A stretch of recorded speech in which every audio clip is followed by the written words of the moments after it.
Welcome to our Habitat for Humanity home maintenance class. My name is Paul Gusty, and I'm a volunteer instructor with Habitat for Humanity. I always like to start these classes with a disclaimer. I am not a professional carpenter or a plumber or an electrician or a professional painter. I am, in fact, just like you. I am a homeowner. And I have maybe gotten a little bit more experience than you have at this point in your stage of home ownership because I've owned several houses and I've gained some experience working on them over the years. So I would like to share with you today what I've learned, and maybe you will take that and become more confident about tackling some of the projects that will come up in your house. So with that said, let's get started. This section is all about basic electricity. So the topics we're going to cover are how electric utility gets power routed to your home. And we're going to talk about what is an electrical circuit. We're going to talk about a circuit breaker. We're going to talk about circuit overloads. There's a special feature that's in your circuit panel that is called a surge protector. We're going to cover that. And then we're going to show you how you can disconnect power to your entire home. And so with that, let's move forward to our first topic, how power gets to your home. There's two ways, and the first way is the more common way, and it's the city routes power on utility poles, telephone poles. There's three layers of wiring. So the very top layer of wires is your high voltage wires, the electrical power that comes to your house. And here in Seattle, that's about 12,000 volts. So it's very, very high voltage, very dangerous, and you need to stay away from those. Now, going back to the level of lines on the telephone pole, just for information, the second layer is internet, so it's maybe cable or fiber, and then the lower level is your old-fashioned telephone lines, and they all get routed into your home. But we're talking about electricity. You'll notice on the telephone pole, there's a kind of a gray looking canister, and that is a transformer. And so it will step down the voltage of the power. We said it was 12,000 volts approximately. It'll step it down to household voltage, which is 110 volts for a single phase and maybe 208 or 240 volts for two phase. And then from there, you've all seen this where the line just comes straight to your house, and it attaches at the top of your house it goes into the house, or there's a pipe that runs down the side of the house, and at the top of the pipe is something called a weatherhead. And it's kind of pointed downward so that if the rain falls and hits this, it's not going to get in there, because we already said that water and electricity don't mix. So the weatherhead keeps the water out of the pipe and away from the electric lines as it meets your house. And so it goes down the pipe from there, and it'll find its way into your electric meter. So you're looking at a photograph of 6 different electric meters. This is a Habitat home development that was recently done. They've got 6 units on a property, and they've only routed the power into one of the houses, and then it goes into the meters there. So you see 6 meters, one for each of the units. And that meter is what records how much power each unit used, and it is what the electric utility uses to issue you a bill based on your usage. So from there, it'll route back down into the ground, and it'll get distributed underground to the 6 units. And then the next photograph shows it coming back up from the ground through a pipe, and it goes into the house. There's a little metal box there, and it's going right into your house, and that's where it meets up with the electric service panel. Okay, I said there was a second way that power can come into your house, and that is for newer neighborhoods where that's new construction. They don't have telephone poles, and so they can't route overhead. So what they do is they route the power underground, underneath the streets. And then it surfaces every so often in a neighborhood. And you may have seen these things in these neighborhoods where there's a big metal box, like 4 feet long and 3 feet wide, 3 feet tall. And there's big caution signs, high voltage signs, and things like that. And that is where the power is coming up from the street, and it's servicing oh, I don't know, maybe 5 or 6 homes in that general vicinity. And that is your transformer. So inside that box, they're stepping down the power from the high voltage to the household voltage, and the power goes right back down in the ground and over to the house, and then it picks up to where we saw with the other photographs with the meters and things like that. And one other thing, if you are in a neighborhood that has underground power, um, if you happen to be digging in your property, maybe you want to plant a tree or a bush, or if you have enough, you're going to put a pond in or something. Anytime you want to dig maybe deeper than 6 inches, you should call 811. It's actually a national service. Um, it's free, and you call that number and tell them where you're planning on digging, and they will contact all of the utility services, not just electrical, but water, gas, internet, sewer, and they'll say, hey, this person wants to dig in this particular location, and they will all check their plans because they know where their utilities are routed, and they'll check and see if there's any conflict between their services and where you want to dig. So it's a great service. I actually have used it recently, and they responded within 48 hours, so it was terrific. Now we're back into the house, and it terminates into an electric service panel. So you can see here, it's just a box. There's a cover on the panel that on a hinge, so it's normally closed, so you just see a metal box. But if you open up that hinged cover, you see these circuit breakers, and all the black area of what you're looking at, there's 2 columns of black, and those are circuit breakers. And they look a little bit like this. So you've got one of these for every circuit in your house. So now we're going to explain what a circuit is. So a circuit starts with a circuit breaker. And then, like I just said, there's wires that come out of the breaker and the panel, and they get routed to various areas of your house. And the electrician, or maybe even the architect, will decide where the wires should be routed. So the electrician comes in, and you don't have any wallboard up. You've got studs like we have over here, a sample of an inside of a wall before the wallboard gets put on. And so the electrician will wander around and say, okay, the kitchen's over here, the laundry room's over here, we've got 2 stories, they've got lighting up there, there's a heat pump, and et cetera, the kitchen and the oven and all that. And so they will map out a plan of how many circuit breakers they need, what capacity, and where the wiring should be routed. You can see that there is a number. In this case, it's right here, and this one is 15. So what does that mean? And some of them that you're looking at may be 20, or there's also a 30 and a 40. So what is that? It's a rating of the amount of current or amps that a circuit breaker can pass.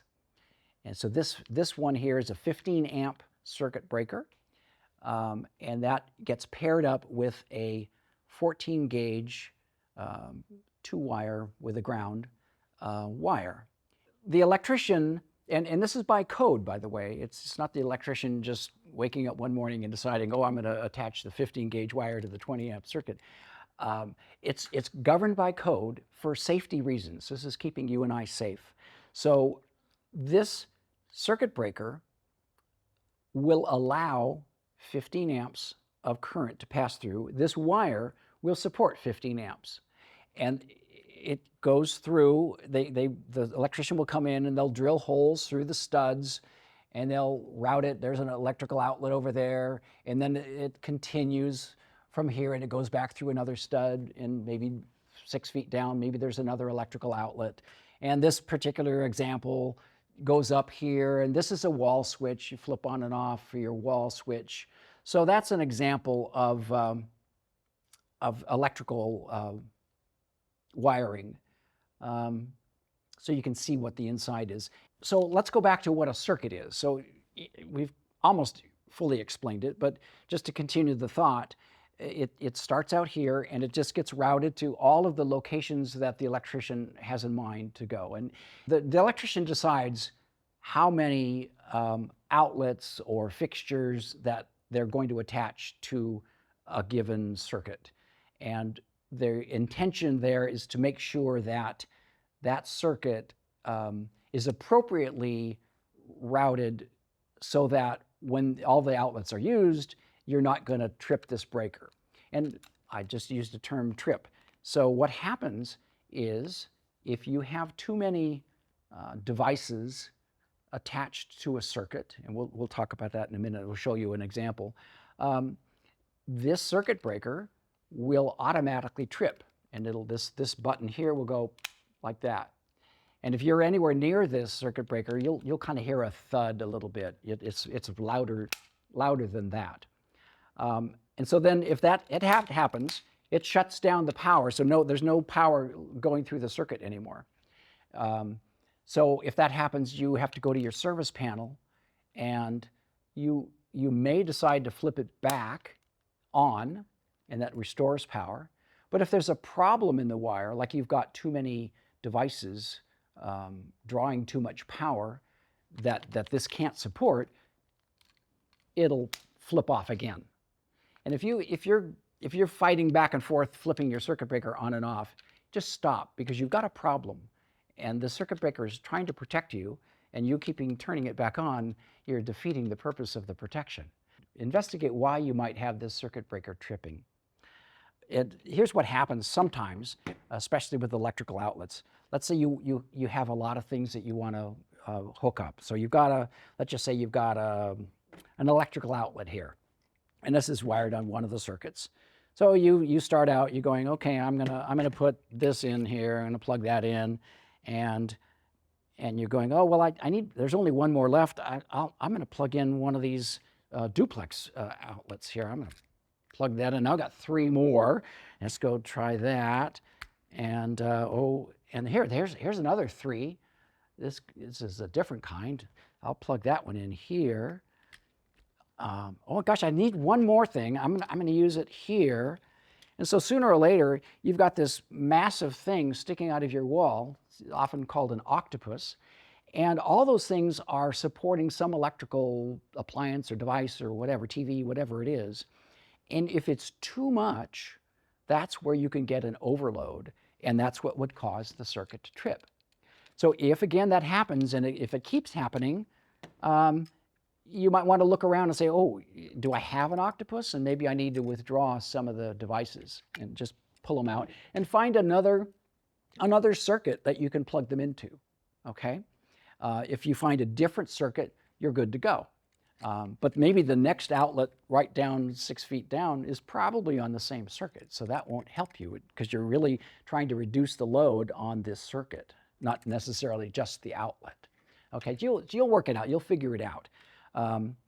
Things like space heaters, like portable space heaters. You've got a nice heat pump in your new home, but if you decide to augment your heating with a space heater, they can draw like 750 watts of power, maybe even 1,000 watts of power. So that will take up, probably 2/3, 3/4 of the capacity of your circuit breaker. And that doesn't leave much left for TV, stereo, iPhone power chargers, and that kind of thing. So just be careful how much you plug into a given circuit. That's the point.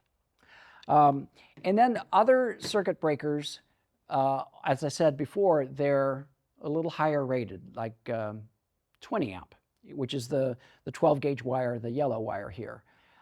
Those are routed typically to your kitchen and to your bathroom. And code again says that those areas need outlets that are supported by 20 amps. Because you plug in appliances, especially in the kitchen. You have mixers and blenders and all kinds of stuff, hot air fryers and fryers. So you can draw a lot of power in the kitchen. So that's why there's a 20 amp circuit there. And the bathroom as well. You have obviously appliances that you use in the bathroom. So they're rated higher. And then the next step up is either the 30 or the 40 amp. They're routed straight to your heater, your water heater, your dryer, your oven, those kinds of really heavy-duty appliances. There's one appliance per circuit.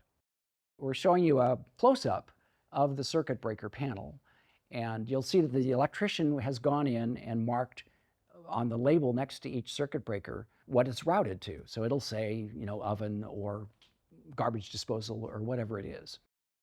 One other thing to note about your circuit breakers, you'll see in the close-up photograph that there's a blue switch on some, but not all of the breakers, and it's labeled test. And those are breakers, a lot of times they're in the kitchen, bathroom areas, but any time you see that blue test button, those are, again, safety features. The ground fault indicates, is typically will turn the circuit breaker off if there's moisture. These are located in bathrooms and kitchens a lot. If there's moisture that gets into the switch or the outlet in the bathroom, for example, if it detects that, it'll shut that circuit down. And the other one is an arc, where if there's maybe something like a short circuit or there's electricity, if it's not insulated properly, it tends to jump to another metallic grounded object, like maybe the other wire. And if it detects anything like that going on, the circuit breaker will trip automatically. So you can go back into your circuit panel and you can start that again, but you can push the blue test button and that will test to make sure that it's working properly. So that's another thing to be aware of as well. So there's one other thing I wanted to explain to you about your particular service panel. You'll find in there a thing labeled surge protector, and there's a little light that indicates that it's active. There's no switch, it's just always on. And it's a tremendous advancement over service panels from a few years back. In the older days, just a few years ago, you had to buy your own separate surge protector. So a lot of people would have a unit like this, maybe, that you'd plug in, and it would give you, up to 3 to 6 additional outlets, and it's protected by a surge protector in this unit. And typically you use it for computers and things to protect the electronic equipment.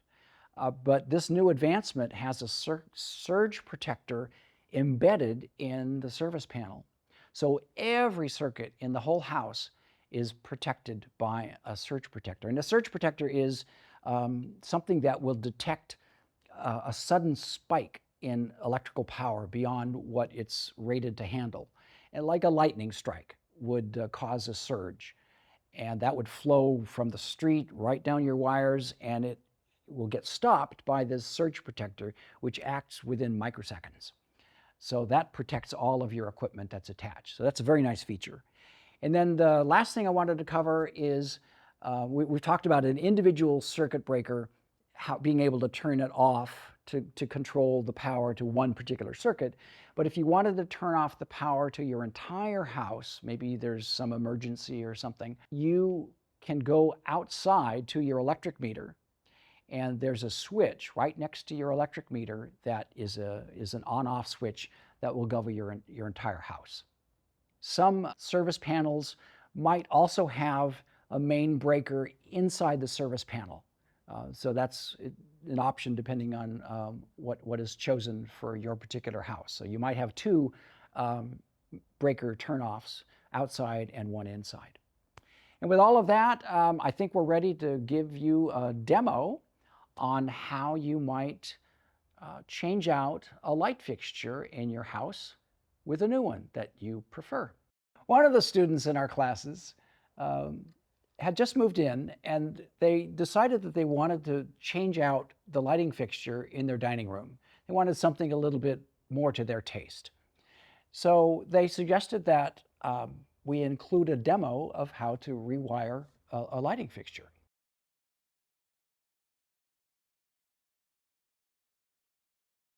So we've mocked up this little demo here. You have to do a little bit of pretending with me. So we're going to say that she wants to put a chandelier in her dining room. So we have here, first of all, this is our ceiling up here, And we've already taken the old fixture down, so it's gone. This is a cover plate that's going to go up and attach to the lighting box here. And then the wires are going to come down, and you have to pretend that there's actually a chandelier light hanging from the chain here, so it'd be right here. So I'm going to kind of cheat a little bit in the interest of the demo and not have the bulk of the light fixture, but that's what the gist is. And then so what you'll see is a circular electrical box. It's this blue thing sticking out of the ceiling just a little bit, and your electrical circuit, in this case, it's the 14 gauge wire for a 15 amp circuit. It's sticking down from above the ceiling down into the box. And you've got what we've already described. You've got the black wire, which is hot, and the white wire, which is common, and then your bare ground. All right, so what I've already done, and you might, if you do this, if you take your light fixture out, you may or may not see this little thing called a crossbar. If you don't have that, it's needed for things like a chandelier, because you'll see in a minute that this middle section is threaded, so that's how we're going to hang the light fixture. If you buy a chandelier, it might come with a crossbar, and if it doesn't, then just go to a hardware store. They're all over the place. They're really cheap, and you can buy it. And I've just screwed it into the posts that are in the electrical outlet box. The other thing that you need, in addition to the crossbar, is they call it a threaded rod, and it's hollow. I don't know if you can see that or not, but it's a hollow tube with threads on the outside. And this will screw up in here, and that's what's going to hold, and it'll connect to the cover plate, and it'll hold it together. So the first thing we want to do is route your chandelier wire through the threaded rod. Some lighting fixtures only come with 2 wires, like this one. And that's fairly common, and lighting fixtures don't necessarily need a ground. It's been determined by the people who write the codes that a lot of the lighting fixtures, there's no possibility of getting shocked or electrocuted by touching the light itself. Like the lamp might go into a porcelain socket, for instance, and so that doesn't conduct electricity.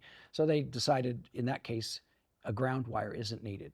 Other lighting fixtures will come with 3 wires, the black, the white, and the ground, like we've talked about. So in my example, I've only got the 2, but if you do have one with 3, you're just going to go ahead. You can see up here you've got a white wire, the black wire, and the ground. So you just attach your white wire to the white wire up here, and the black wire from your light to here, and the ground to ground. So always match the colors. All right, and then in the case of just 2 wires, the good news is it doesn't matter. You can attach either one of these to the black or the white, and it doesn't matter, it'll work. And there is no ground leading to, like we just said, there's no ground leading to the light. So we'll talk about what to do with the ground wire. So, all right, I've already threaded my cable through the threaded rod, and now I'm going to route the wires up through the hole in this crossbar. Just for convenience sake, I'm going to bring them down so they're right about the same level as the wires that I've got sticking out. So, like I said, it doesn't matter which color goes with what. So I'm going to take a wire nut, one of these guys, and they're sized.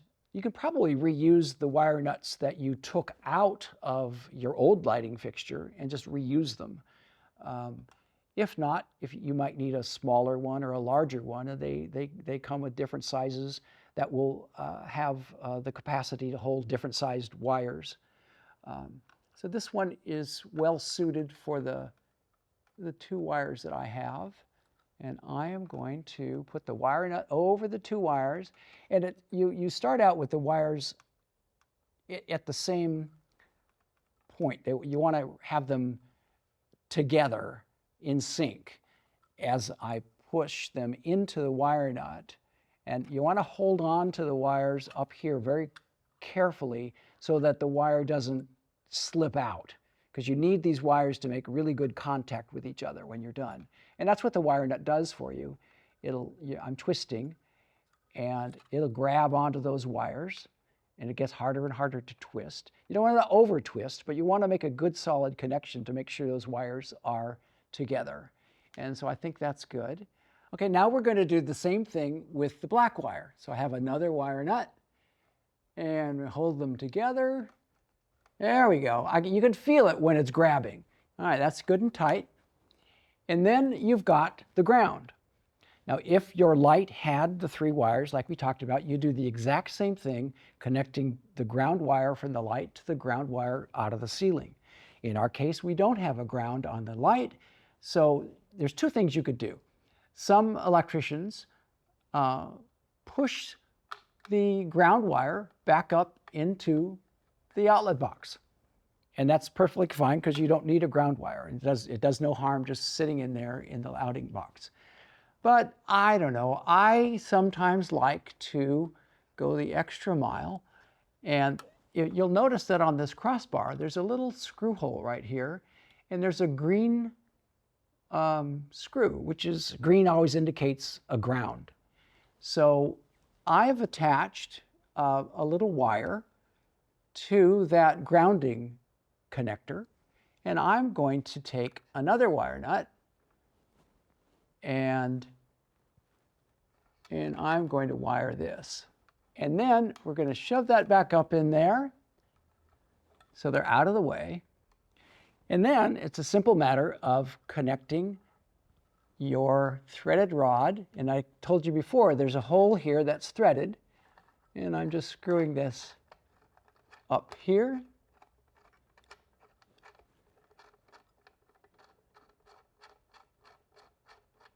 And so now that's good and secure. Up we go with our cover plate. I'm pulling the wire down, and it's going to go on that threaded rod. And you can kind of see here, this is just a cover plate.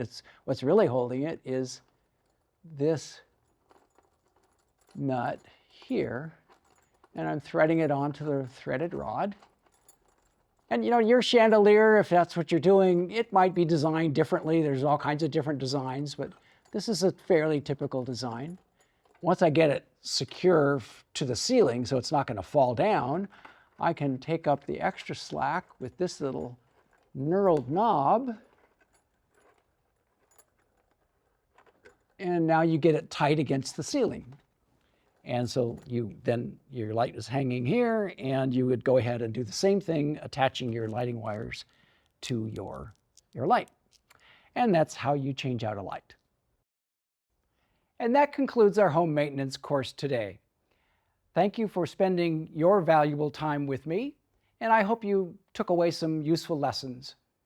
And remember, if you're taking this course for credit, please take the test at the end of the course.